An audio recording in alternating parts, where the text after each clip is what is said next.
enregistré. Refoua Shelema de Shimon Ben Fricha. Et Ilou Nishmat, Rani Shlomo Ben Marguerite. Allez, on y go, les amis. Alors, hier, on m'a posé la question, on nous restait à étudier, hier matin. Pourquoi est-ce que dans Birkat HaShachar, le matin, qu'on fait les brachot, on dit Shelo Asani Goy, Shelo Asani Isha, Shelo Asani Avet, Shelo Asani Isha. On pose la question, pourquoi on ne dit pas Shelo Asani Yehudi?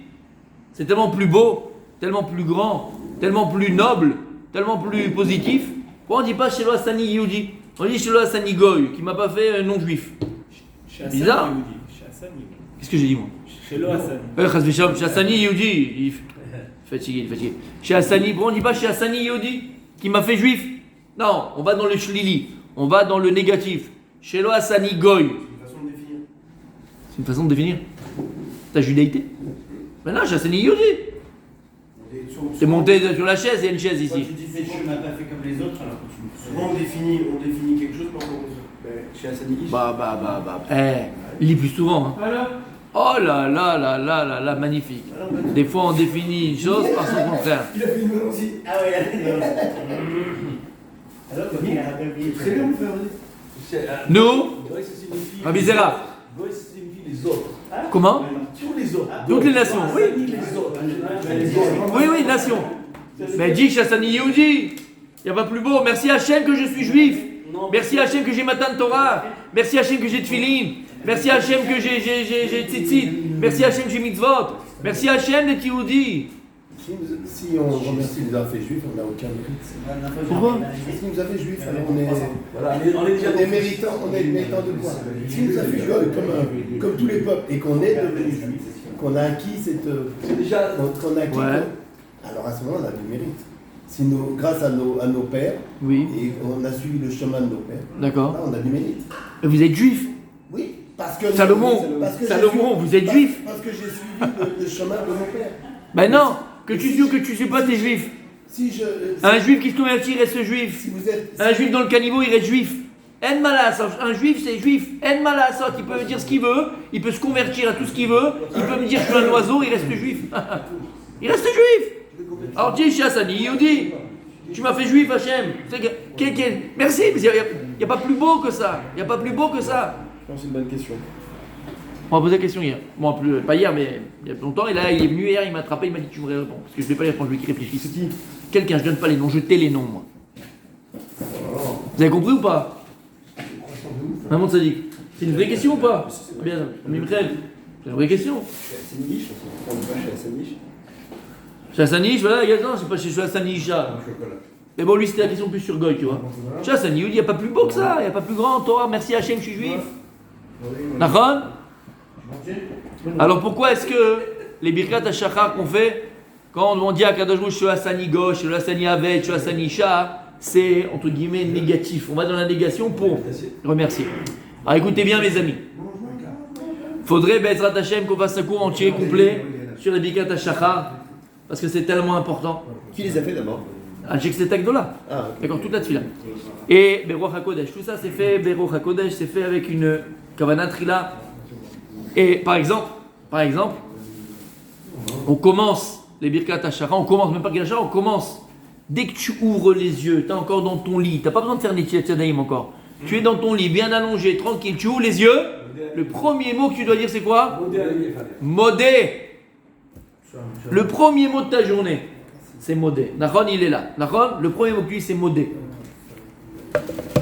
Les amis, comme j'ai dit hier, je vous donne, Béhémet, vraiment, sincèrement, je vous donne le secret de la vie. Le secret de la réussite dans la vie. Le secret de la réussite. Remercie Hachem. Et gratos. Tu n'as pas besoin de payer. Ni payer un psy, ni payer un coach. La Torah Kedoshel te dit. Modé. Si quand tu te lèves le matin, à ta mitkaven, Rabbi Michael, c'est-à-dire que tu ne dis pas simplement encore un perroquet parce que tu l'as fait depuis que tu es petit, mais tu mitkaven, c'est-à-dire que, comment on dit mitkaven, on a compris, ouais. T'as l'intention. Voilà, tu as l'intention, tu le réfléchis, tu le penses, tu vas penser à ce que tu dis, tu vas réfléchir à ce que tu dis. Et tu dis modé ani lefanecha, modé. C'est quoi modé en hébreu? En français, pardon.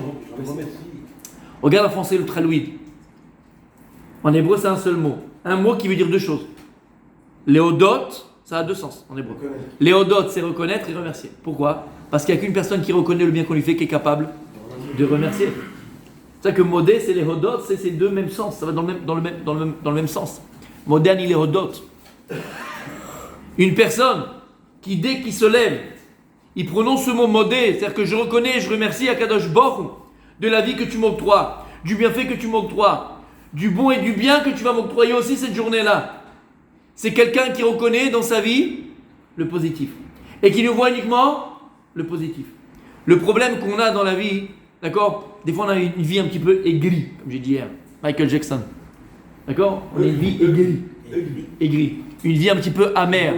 Une vie un petit peu moche. Qui nous paraît difficile. Une vie qui nous paraît compliquée. Une vie qui nous paraît avec beaucoup de doutes. D'accord? Et on se pose beaucoup de questions. Le problème, il est tout simple. C'est qu'on n'arrive pas à voir le bon et le bien et le positif qui nous arrive dans la vie. Quand tu te lèves le matin, comme dirait Barbelivien. Non, c'est pas bien. Quand je me lève le matin, avec sa vue et tout, c'est vrai. Phil Barnet, comme dirait Phil. D'accord? Quand tu te lèves le matin, n'oublie pas. Modé. Quand tu dis Modani lefanecha, c'est que tu reconnais et tu vois et tu as ce sens du positif et de la positivité que Dieu t'octroie tous les jours. C'est ce que tu vois. La karatato. Il a fait la karatato. Mais c'est ça. C'est qu'Akadosh Baruch Hu, allez, tu m'offres encore une journée. Et si tu m'offres encore une journée, c'est pour que je fasse des choses grandes. C'est pour que je réussisse. C'est pour que je construise. Akadosh Baruch Hu, il ne te donne pas une journée pour que tu restes en prison. Akadosh Baruch Hu, il ne te donne pas une journée pour que tu te plantes. Akadosh Baruch Hu, il ne te donne pas une journée pour que tu détruises. Au contraire, c'est Akadosh Baruch Hu, il m'octroie encore ce matin la vie. C'est qu'il va m'arriver de grandes choses, de belles choses. Et qu'il me reste encore de belles choses à construire. De belles choses à donner. De belles choses à faire. Tu comprends? Modern il fanecha. Et cette vision positive de la vie. Et les Abdil, aujourd'hui, c'est ce que tous les psychiatres, psychologues ou coachs disent à leurs adeptes. D'accord? Tout le monde te dit, non mais regarde, tu rentres sur un truc, c'est que ça. Tu te dis, oui mais quand tu te lèves du lit le matin, la première pensée que tu vas avoir, c'est elle qui va déterminer ta journée. Sauf Maasé, le marché va trila. Appelez-nous la Adam. La pensée, c'est elle qui détermine le Sof Maasé. C'est elle qui détermine toute ta journée. Si tu te lèves, Behemet, en ayant cette émouna, cette confiance et cet état d'esprit, que la journée que je vais passer, c'est encore une opportunité pour moi de grandir, de construire, de gagner de l'argent, de partager avec ma femme, de partager avec mes enfants, de faire de grandes choses, de belles choses. C'est ce que tu vas vivre, mon tzaddik. De faire ce que j'ai à faire. C'est ce que tu vas vivre, mon tzaddik. C'est pour ça, mes amis, que la phrase Bémet, tu veux la meilleure des ségoulas du monde. Comme on a dit, on cherche tous des ségoulottes, un peu, en veux-tu, en voilà, d'accord? Marche à quatre pattes autour de la table. Des trucs. Habibi, pas besoin d'aller très loin. T'es dans ton lit le matin, voilà la plus grande ségoula. Moderne il est fanecha. Et tu verras que ta journée elle change. Et si ta journée elle change, en vérité, c'est ta vie entière qui change. Parce que la vie est faite de journées. Vous savez à peu près en moyenne combien il y en a de matins? En moyenne, dans la vie d'un homme, avec un grand H, combien on a de matins? À peu près. En moyenne. Si on calcule à 80 ans à peu près. 30 000 matins. 30 000 matins on a. 30 000 matins. Quand tu te lèves le matin, il faut que tu saches, c'est un matin qui est passé. On a 30 000 matins. Mais ne regarde pas ça de manière négative dans le sens. Non, au contraire. Voilà, j'ai 30 000 matins pour devenir, pour construire, pour être, pour devenir. J'ai 30 000 matins. Ne brûle pas ce temps-là. Ne brûle pas tes matins. Ne brûle pas tes matins. T'as compris? Tu peux jusqu'à 20 ans si Dieu veut. T'as compris ou pas? Il a fait meurtre. Après on se lève, Moderni, ça c'est le booster de toute ta journée, Moderni. Tu fais une tchétchédaï parce que les mains elles sont à scagnottes. Les mains elles ont été un petit peu se gratter là où il faut pas.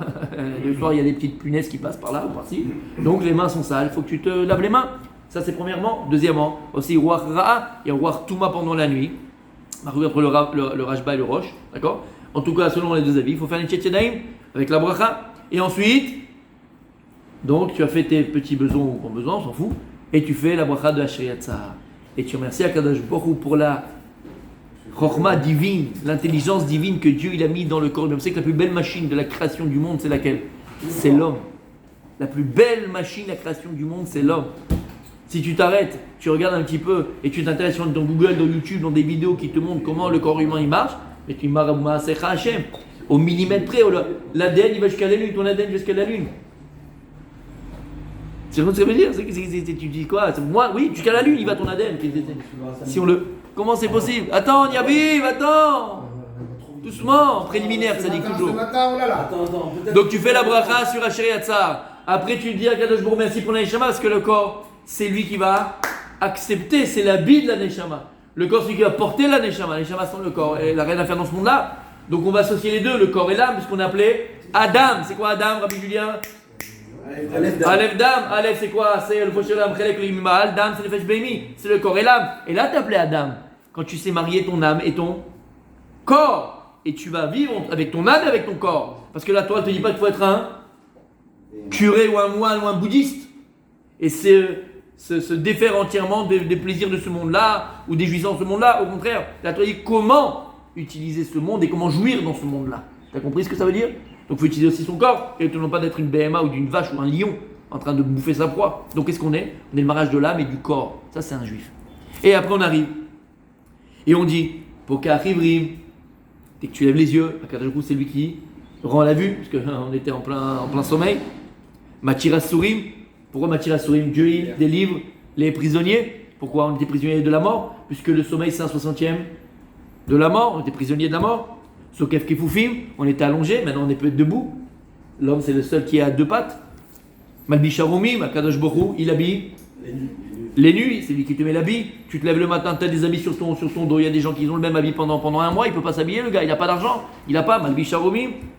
Anotel et Evkoar, Baruch Hashem, tu as pu te régénérer. Akadosh Borou, il t'a rendu encore une fois la force, le koar, la bonne santé pour le servir, pour faire ce que tu vas faire, et ainsi de suite, ainsi de suite, ainsi de suite. Et on arrive à ce qu'on a posé la question. Shelo Hassani Goy, Shelo Hassani Aved, Shelo Hassani Isha, Tagit, Shassani Yudi, Behemet, Amatan Torah, c'est ça qu'on chante, c'est ça qu'on danse, c'est ça la simcha de Shavuot. Pourquoi on appelle Har Sinai? Yarda Sina Laolam. Yarda Sina Laolam. Lorsqu'Hachem il s'est dévoilé à Israël, a reçu la Torah, Sina c'est la haine. Les nations du monde, c'est là. Si on essaye de combattre l'antisémitisme, d'où il vient l'antisémitisme? La Torah te dit d'où vient l'antisémitisme. L'antisémitisme, il est arrivé, le premier fois qu'il a ouvert la tête, c'est quand? C'est le Matan Torah. Matan Torah, c'est l'antisémitisme. En malasot. Yarda Sina Laolam. C'est une jalousie intrinsèque dans les nations, parce que nous on a la Torah et eux ils n'ont pas. Alors certains ils ont voulu, maintenant comme on a la Torah, on a dit oui, ils ont voulu inventer d'autres religions.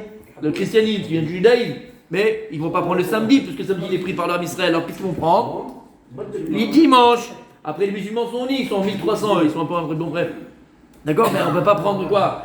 On ne peut pas prendre le samedi, il est pris. On peut prendre le dimanche, il est pris. Qu'est-ce qu'ils ont pris? Le vendredi, ils sont entre nous deux, tu vois? Mais qu'est-ce qui est au milieu? C'est à Israël. En malas. Tu comprends ce que ça veut dire? Donc Matan Torah, chez lo Hassani Goy, c'est maintenant chez Hassani Yehudi. Mais pourquoi on ne le dit pas comme ça? Écoutez bien. Il y a 3 réponses à cela. Écoute bien, mon tzaddik. Alors c'est enregistré. Et c'est important, Bémet, que les gens ils écoutent ce qu'on va dire maintenant. 3 réponses à cela. La première, donc on dit Shelo Hassani Goy, Shelo Hassani Aved, Shelo Hassani Isha. C'est quoi ces 3? En fait, c'est 3 individus qui sont les nations, qui sont l'esclave et qui sont la femme. Ce sont 3 niveaux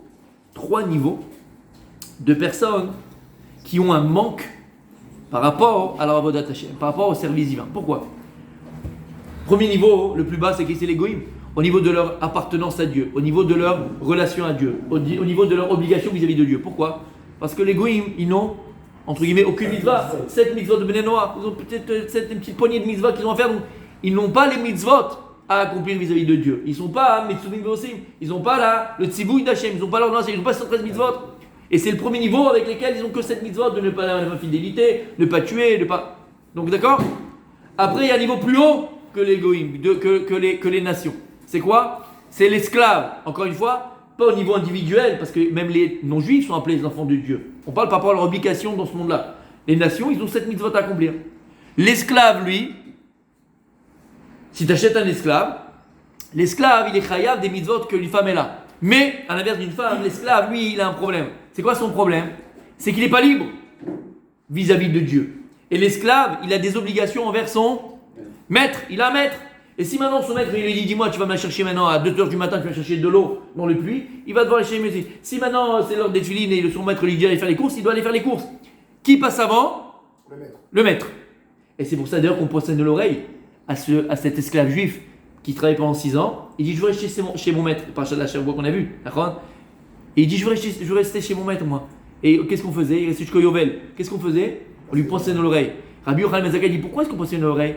Il dit, l'oreille qui a entendu Be'ar Sinaï, Atem, Avadak, vous êtes mes serviteurs à moi, il dit à Kadosh Baruch Hu. Et toi, en tant que juif, tu vas te prendre un autre maître que moi. Maintenant que tu prends un autre maître que moi, tu as l'obligation de le servir.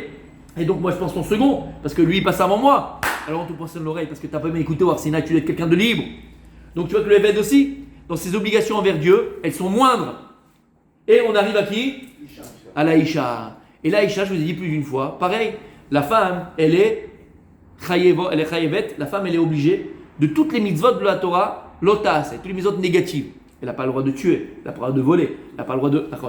Et elle est chayevet de toutes les mitzvot assez, chez l'Oazman Grama, qui ne dépendent pas du temps. La chala, toutes ces choses-là.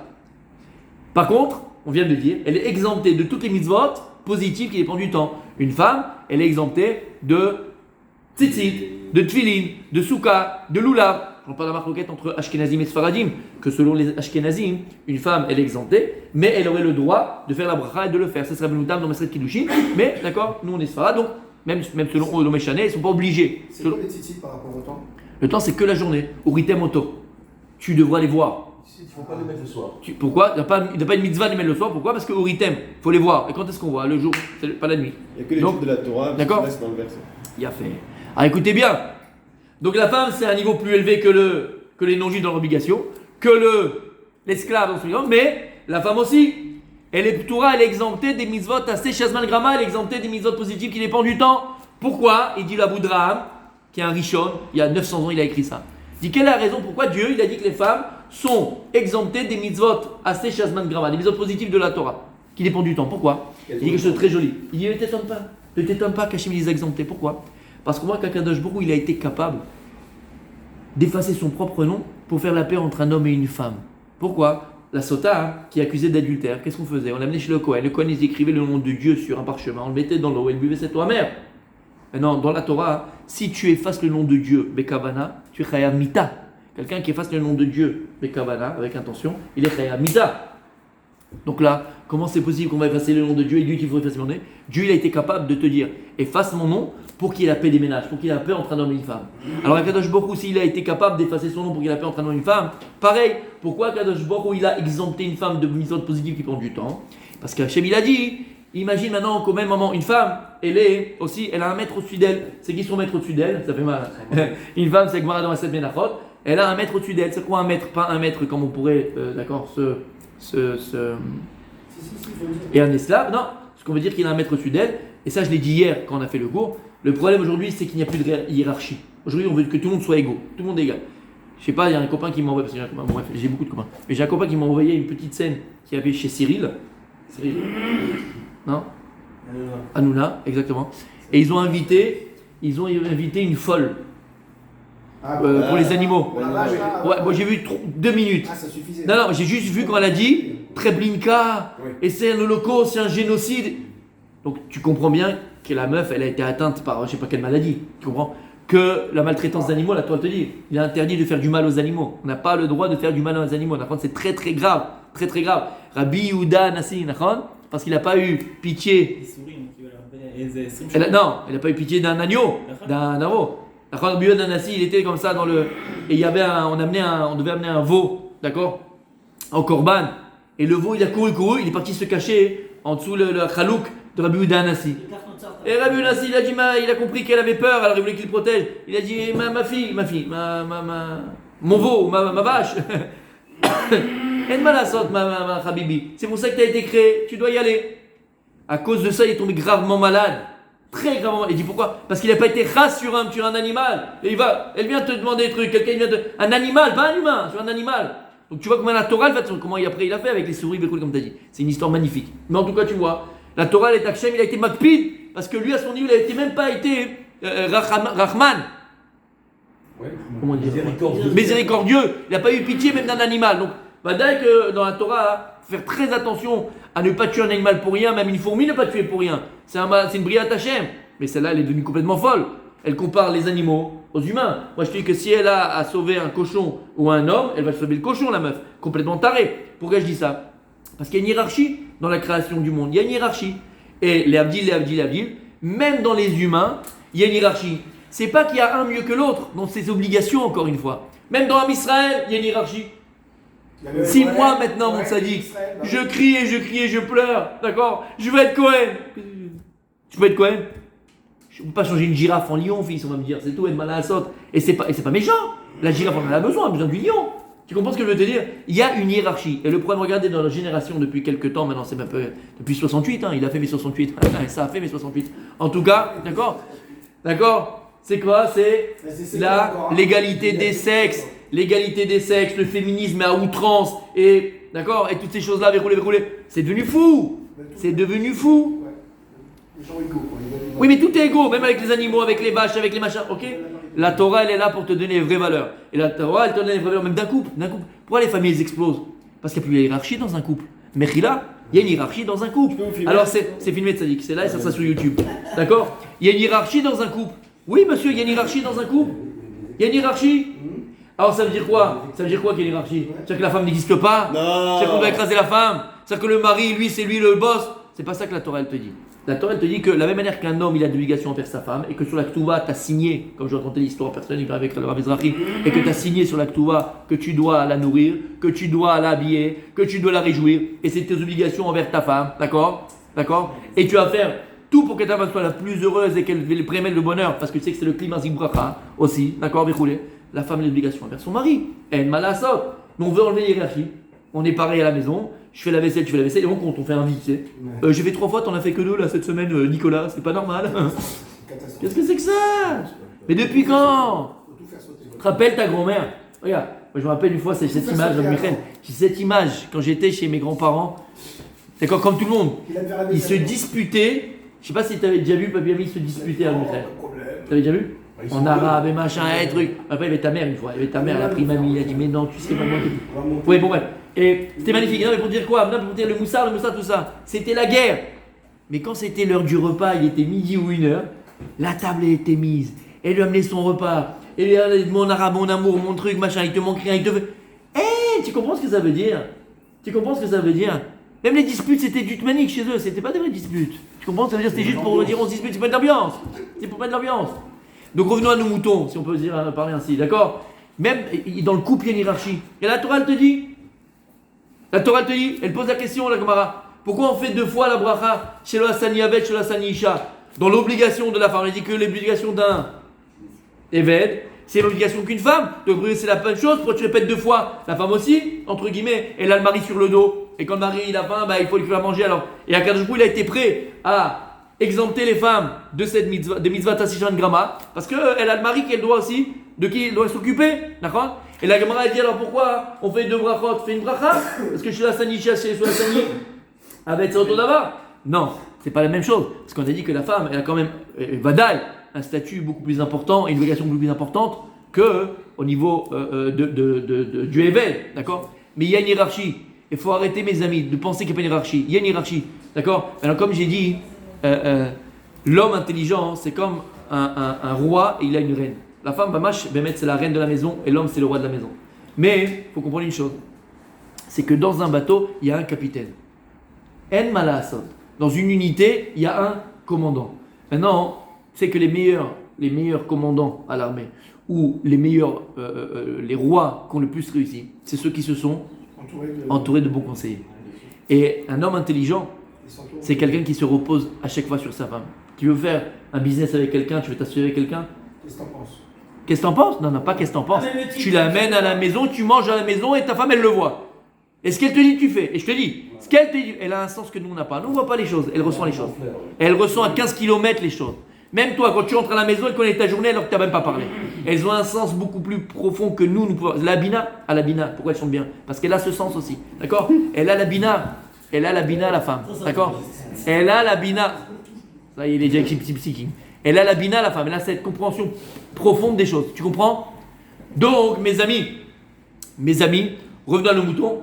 Qu'est-ce qu'on a dit? Donc la femme encore c'est un niveau beaucoup plus élevé, mais elle a encore des obligations envers son mari qui l'empêchent d'être à 100% dans le service d'Hachem.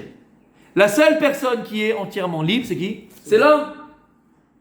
C'est l'homme. Et c'est ça qu'on fait comme bracha. Shelo Asani Goy, Shelo Asani Aved, Shelo Asani Isha, qui eux ont des obligations, alors que nous on est des hommes libres. Et nous à Kadosh Baruch, nous sommes entièrement des esclaves et serviteurs à toi. Mais alors pourquoi la femme elle fait chez l'Asani Ish? Non, elle veut chez l'Asani Kirtsono, tu as fait que c'est la plus belle bracha. Cette bracha, non. Et cette bracha, on aura le temps d'en parler si tu veux, c'est la plus belle des brachot. Chez Asani Kirtsono, c'est la plus belle, nous on n'est pas capable. L'homme il n'est pas capable de faire cette bracha chez Asani Kirtsono, on n'est pas capable.